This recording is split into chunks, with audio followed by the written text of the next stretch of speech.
تعالوا اعرفكم على نوع يوستفندي وشجر يوستفندي. حاج احمد بيقول ده من اغلى انواع اليوستفندي بيتزرع هنا في مصر. اسمه ايه يا حاج احمد؟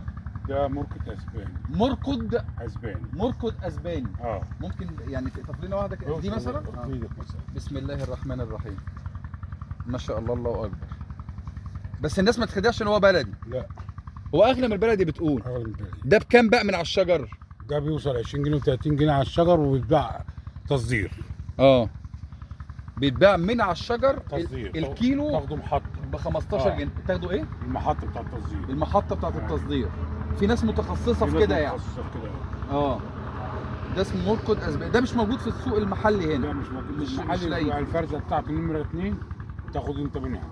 الفرزه نمره 2 بس اللي ما بتتباع. ينفعش تصدير. اللي ما تنفعش تصدير. بناكله احنا هنا. بكام من على الشجر بقى الفرزه الثانيه دي؟ ممكن السنه يبقى ب 20 جنيه على السكر. 20 جنيه على الشجر؟ اه الفرزه الثانيه؟ الثانيه. مع ان انت بتقول لي الاولانيه ب 15. لا ده انا بقول لك يعني السنه اللي فاتت كان ب 15. السنه اللي فاتت. السنه دي لسه.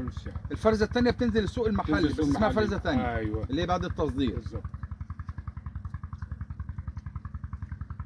ما شاء الله جميل جدا. بس البلدي مسكر اكتر. البلدي اطعم من كده. صح كده؟ ايوه البلدي مسكر. البلدي اطعم من ده. يمكن عشان التصدير ايه يخش في ادويه ده ولا ايه؟ مش عارف. بس هو جميل يستفندي يعني يا جماعه. يستفندي. يكفي ان هو من خير بلدنا يعني.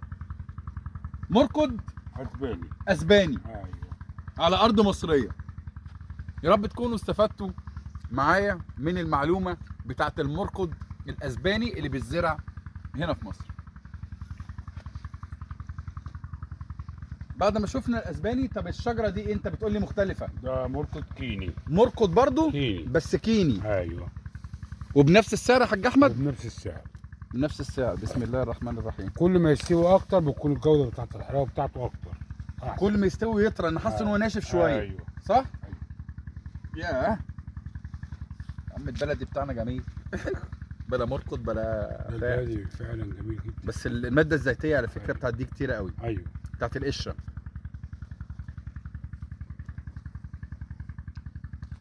ناشف عن الاسباني.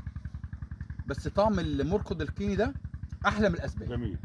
مسكر على الاسباني. أيوة. هو زي البلدي بس اللي يفرق ان ده ناشف والبلدي بتلاقيه طري. بس ده مسكر زي البلدي بتاعنا. ده المركد الكيني. وعرفنا انواع زراعات اليوستفندي عندنا هنا في مصر بلدنا في الخير بتاعنا. المركد الاسباني وده المركد الكيني.